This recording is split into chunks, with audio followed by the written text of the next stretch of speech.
Well, hi, Tiera. Hi, It's Lana. lovely to see you again. Really nice to see you. I Thanks love so what much. you're doing.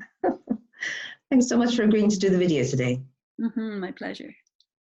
I think you're house sitting in London at the moment, aren't you? I am. I'm in a town, part of London called Brixton, with a lovely dog named Dibley and a cat that they've named Yet, which is a long story. But anyway, they're both lovely, and Dibley and I have lots of walks and cuddles, and it's wonderful. And this is a house that you've done a few times, isn't it? Well, this is my second. I was here um, at the beginning of summer, at the beginning of June for a couple of weeks, and then now I'm back for 3 months. Oh, that's fantastic. A nice long trip then. Yeah, it's fantastic. Great. Well, listen, tell us a little bit about yourself and maybe tell us a bit about how you started house sitting. Well, I actually, about 15 years ago now, I divorced after being married for a long time and raising my child. And she was on her way to university, and I went and walked the Camino Santiago in Spain. And when I was done, it was really clear to me that I didn't want to go back to where I had been living. I hadn't liked it for a really long time.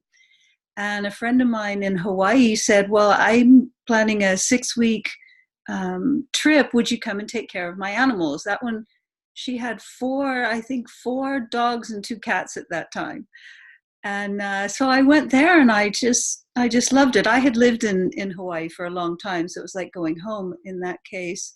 And I just loved it, and it built from there. And it really suits me. I for a while in this past 15 years, where I haven't had a home of my own, I thought I would find a place and settle down, as they say. But I find I actually this lifestyle suits me quite well. I love animals. I love the affection and the care and having someone to tend. And I like going new places and seeing new things. So Well, that's fantastic. I mean, it sounds like you're very suited to the house sitting lifestyle. it Um, is.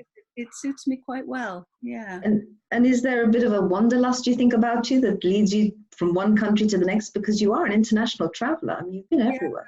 Well, I'm quite an adventurous spirit, and I do well when when I'm on my toes a little bit and things are happening to manage.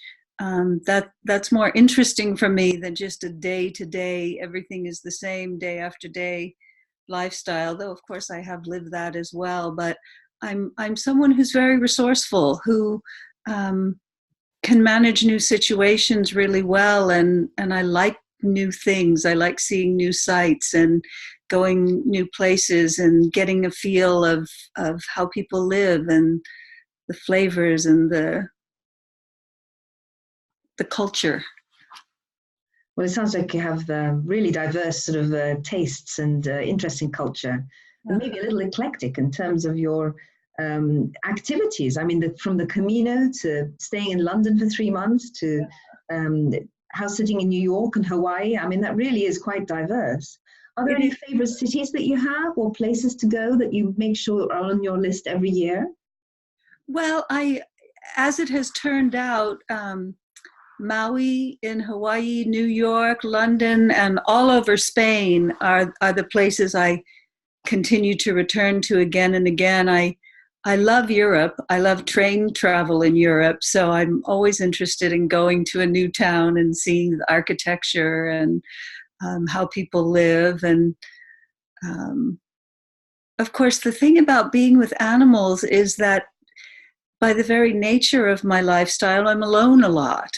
And so when I have an animal to be with, it's really, really nice for me. Again, it's someone to tend and talk to. I talk to the animals, and I do pet massage when it's an animal who loves that. And um, it's a sweet way for me to feel that kind of bonding and connection with a creature. Like I'm a creature and they're a creature, and it's very lovely for me to have that warmth and affection.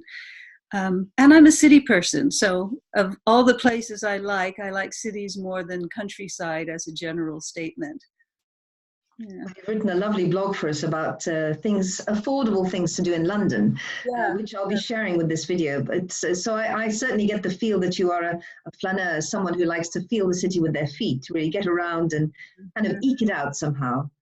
I am actually I tend to my little daily habits, if I have them, are usually I spend the morning in the house, catching up on emails and doing more mental kind of things, and then I'll go out in the afternoon for a couple of hours and walk around wherever I am, and I tend to be home in the evenings also. I'm not much of a go out at night person, so yeah, it's lovely to have a place that I can walk around and take photographs and see new sights and all of that.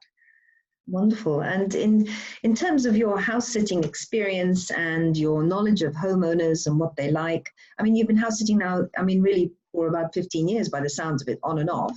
Mm-hmm. Do you have any ideas on what homeowners are looking for? I know you may have spoken to some friends who are homeowners. Can you share that with us?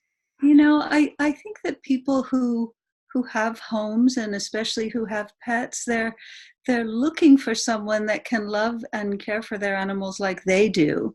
It's hard for people to leave their pets behind and in the hands of someone, because pets, for so many people, for so many of us, they're just members of the family. They're part of what we love and care for, and I think people are looking for someone who can be coming from that perspective. Like, this isn't just a chore for me. This isn't something I have to do so I can go to London or New York or Spain or whatever it is. But this is something I love. This is something that's in my care, that's precious, and they want to know that.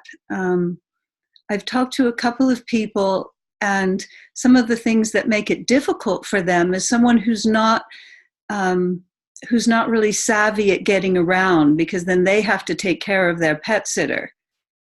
And another person told me that she had someone come, and they were much more interested in visiting, someone who lives in New York, in visiting New York than actually caring for the pets.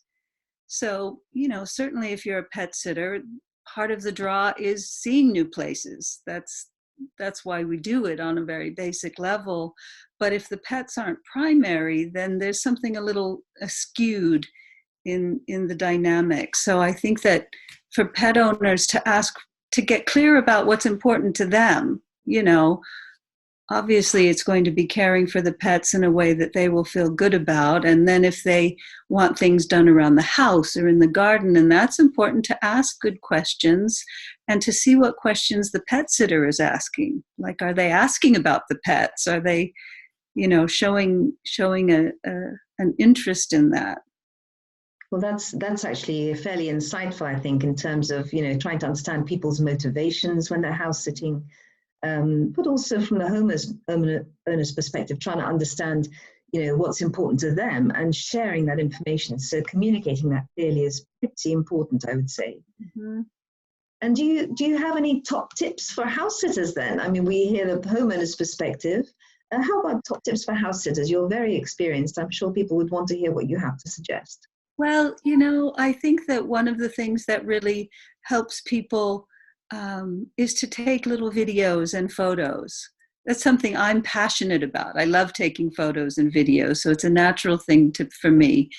But even if it's not your passion like it is mine, just take a few snapshots, take a little video of the dog running for the ball or the cat, cuddling up on the sofa, so that they can really see a moment of what's going on in the life of their pet and how they're being treated. And